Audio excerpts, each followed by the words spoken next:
And our rental inspection has gone up this year over the last 3 years. The amount we're doing on rental inspections is higher than the last 3 years as of May.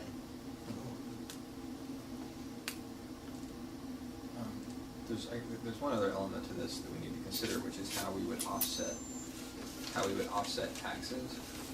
There's a big challenge to this, because if we were to just, and I'm not sure that simply lowering taxes would really work for the intended recipients of that benefit. Because, for example, if we were to essentially raise folks' garbage fee, because this is going to cost a lot of people more than $5 a month.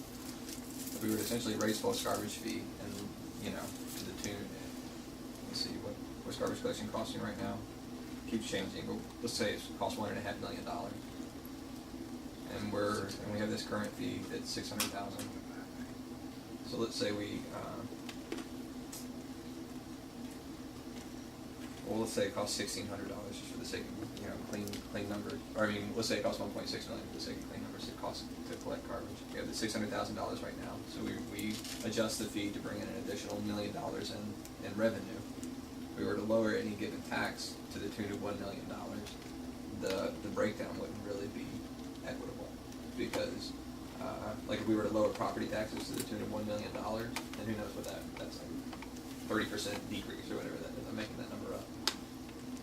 Then a lot of folks like Walmart and the shopping centers and all these private businesses would see their property taxes, and they make up a lot of property taxes.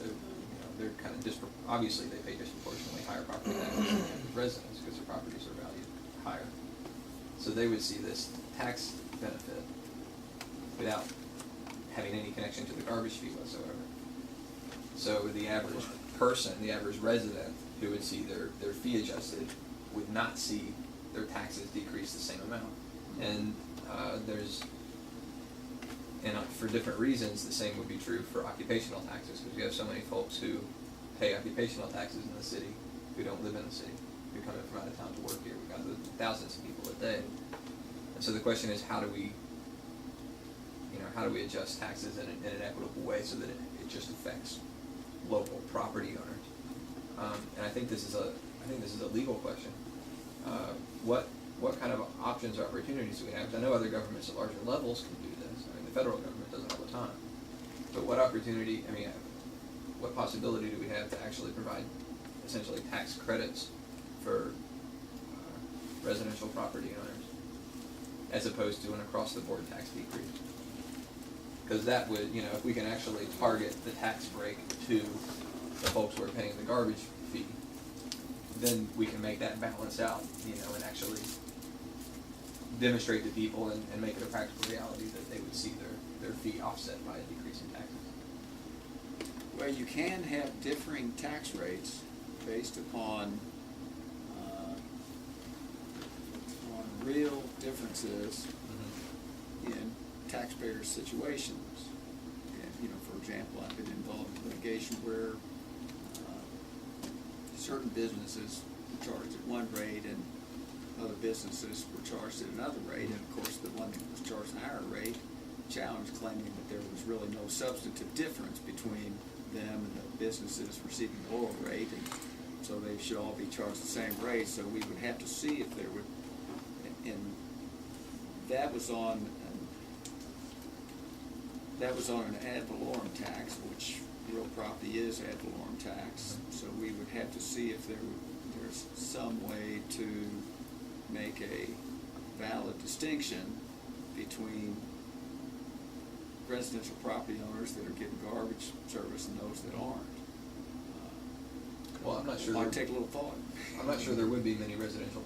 I guess the distinction I would be looking to make would be between residential property owners, period, because that pretty much covers the folks who are receiving garbage collection and businesses, and that seems like that could be a pretty clear distinction.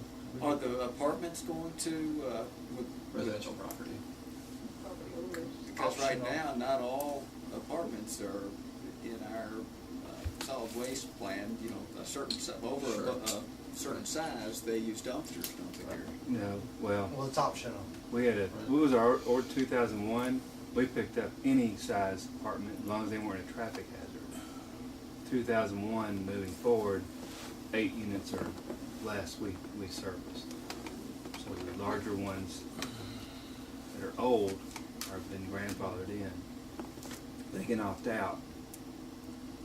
And that actually brings up another element to all of this. Before we had the fee at all, before we had the current fee, it wouldn't be cost effective for the city. Right now, we don't pick up garbage from everyone. We don't pick up garbage from large enough apartment complexes.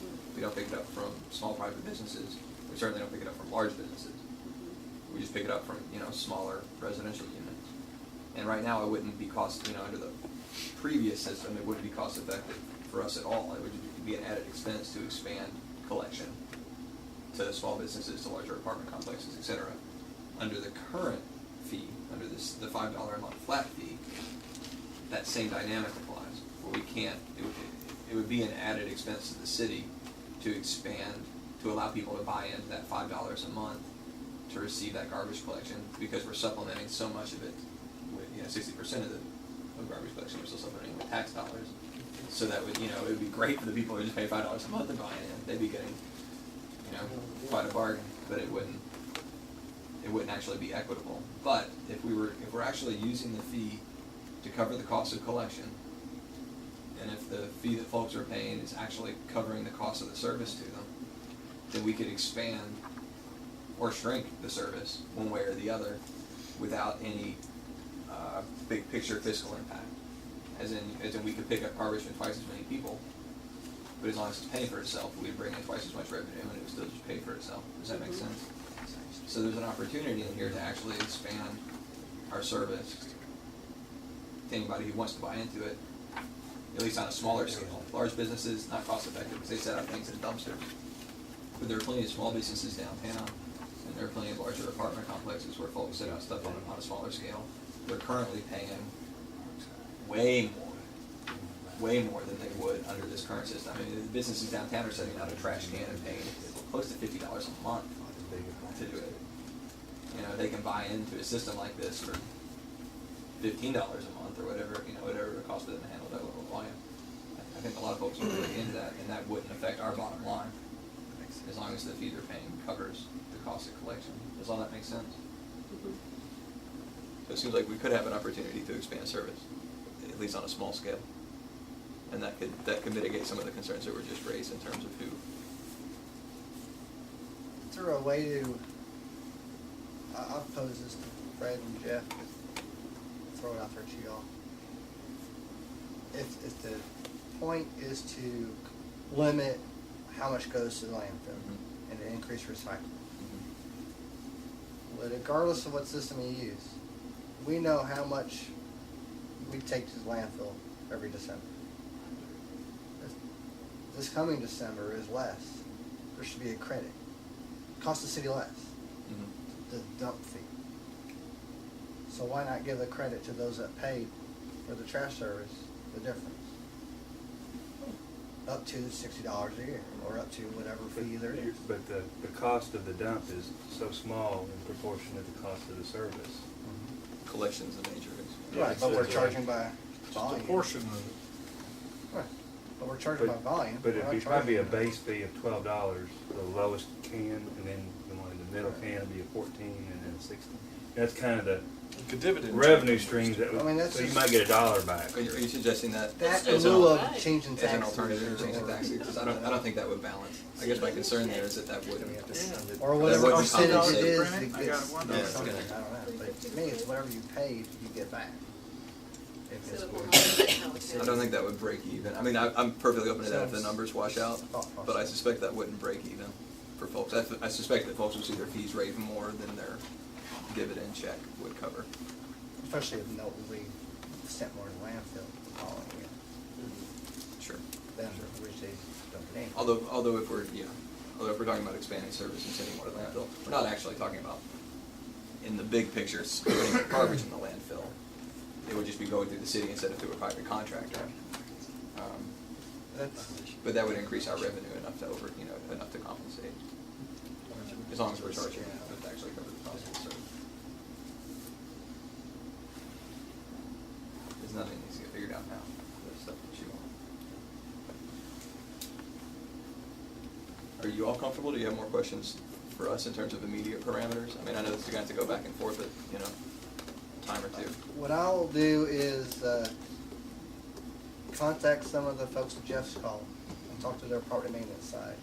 The ones that use the can service and the overflow service, and see what impact it had on their code enforcement, who does the code enforcement. I'll do that portion. I have been concentrating on other elements. But I'll do that I have and report back to you all. Can somebody tell us what our current penalties are for illegal dumping? It's, garbage is chapter 50 of the ordinance. While you're looking that up, You can't afford it. You have to ask. Don't pay. had to rewire it. It's $50. No more than First of all, 500. you get 2 warnings. Uh-huh. Yeah, we never. Then after the second warning, your citation's issued returnable to the Frankfurt Code Enforcement Board. And you can get a civil penalty of not less than $50 nor more than $500 for each violation. Now, if I you. guess that's just depending on how egregious the offense is. I don't think there's anybody that's ever 50 paid a fine since 2001. No, they've gotten warnings Yeah. from Public Works, the crews that are out there. There was one case that you all sent to the Code Enforcement Board. And there'll be We've never been back. plenty going to the Code Enforcement Board shortly. Pick them up. Oh, yeah. Yeah. Oh, yeah. Yes, because of course we've sent out the notices for the, we've Uh-huh. been sending out the notices for the garbage fee that's due for the time period from Sure. July 1, 2009 through June 30, 2010. And that's resulted in quite a few people coming in and paying. Uh-huh. So it's had my office has sent those out, out for Oh, I thought you were notices for illegal dumping. No. I was like, No. On And the then, solid waste activity. okay. on the Yeah, dump. yeah. if you dispose of hazardous waste, now that's a criminal offense Sure. under this, and you could be put in jail for up to 30 days and a fine not less than $50, no more than $500. Well- And we've never. Yeah, hazardous, our ordinance is the least of the worries of it. That's right. Waste, yeah. But that's dangerous waste too, needles and syringes and that kind of. Well, I would have a suggestion in terms of how we can, in terms of penalties for illegal dumping. So I think the current 2 warnings and then a $50 fine isn't gonna cut it if we wanna actually address illegal dumping within the context of charging as you throw. So I would suggest a period of 1 year after the program gets implemented, if and when it gets implemented. A period of a year that allows for 1 warning and then a penalty of 50 to 500, and then dispense with the warning after a year, after folks get a chance to get used to the system. I mean, we need to actually penalize people for illegal dumping. That's not necessarily not complying with the ordinances, that's just strictly for illegal dumping. That's strictly for illegal dumping. Yeah. The difference is I can refuse to get one of those and I keep bringing out my bags. Right. Yeah, that's Not illegal different. dumping, it's Sure. just not following the Yeah, I'm ordinance. talking about blatant littering. Right. Or someone Dumping taking it their in a bags ravine, in someone putting it in else's somebody stuff. yard, et cetera. But right now, if you dump illegally Their on neighbors and throw stuff in, couldn't on private property, Okay. they? Overflow. if you take your couch and construction debris and throw it on someone else's private property, we cite the property that it lands on, Yeah. that owner. Uh-huh. This happened, it was construction debris and like 3 couches and a mattress. It's Mr. Lunsford's Yeah. apartment complex. Hmm. And so we cited Mr. Lunsford. And he put up security cameras Uh-huh. and asked me, he filed a complaint with Uh-huh. district court, and I got a copy of that. I said, okay, I'll give you this 3 months to make your case. And within 3 months, he had enough footage and the pile got bigger, and it wasn't him. Mhm. So once I talked to the county attorney that yes, they're gonna proceed, then I suspended all of our violations against Mr. Lunsford, but it took him 1.5 years to get it taken care of, but the pile did finally go away.